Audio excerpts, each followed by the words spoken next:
Good evening.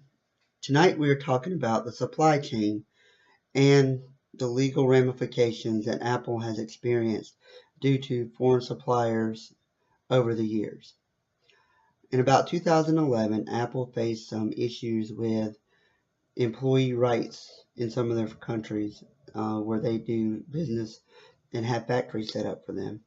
Some of those issues range from working way too many hours above and beyond what was legally allowed in the country where they were doing the business, or having underage workers in the facility, having people who were there that weren't there voluntarily, essentially almost human trafficking and being there against their will, forced to work off some type of debt, prison labor, stuff like that that was found going on in some of the facilities over there.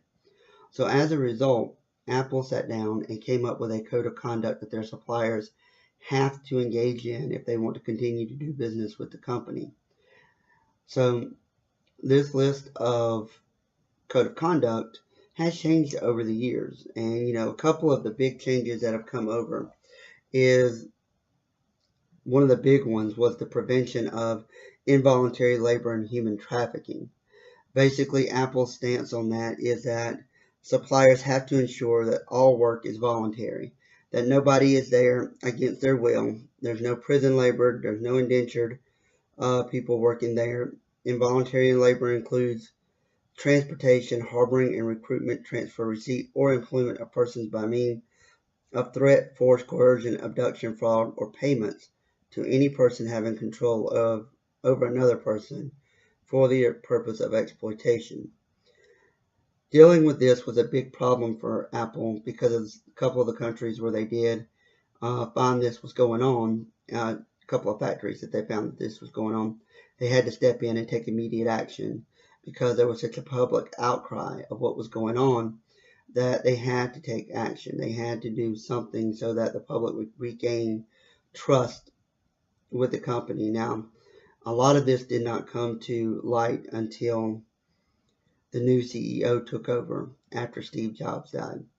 So when it came to light, he set in motion there to take responsibility and make things right the way that they were supposed to be so that none of those employees suffered.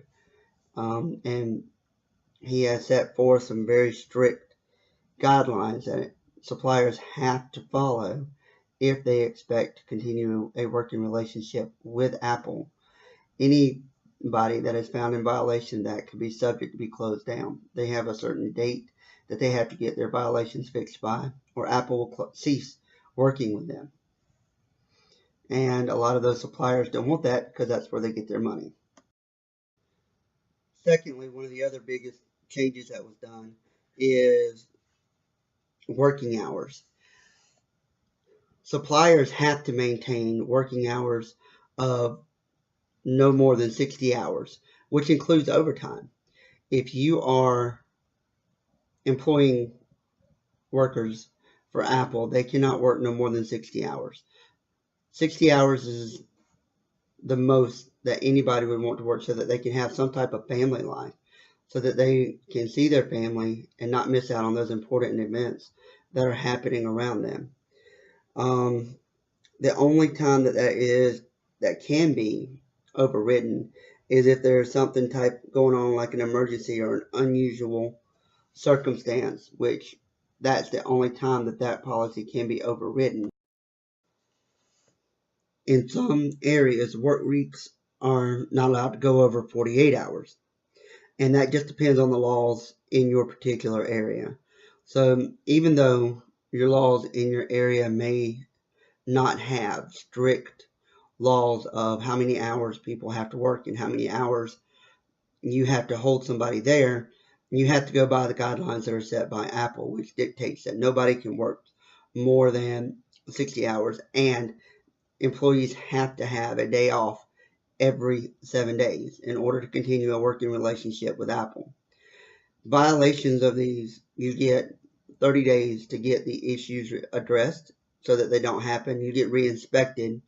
If the violations still continue, then at that point, Apple can terminate the contract that they have with you as a supplier, which we don't want that. We chose that supplier so that you can be part of what's going on. If you have any other questions, I have attached a presentation of what to expect and what you can look forward to. Thank you very much for joining me today. You have a great day.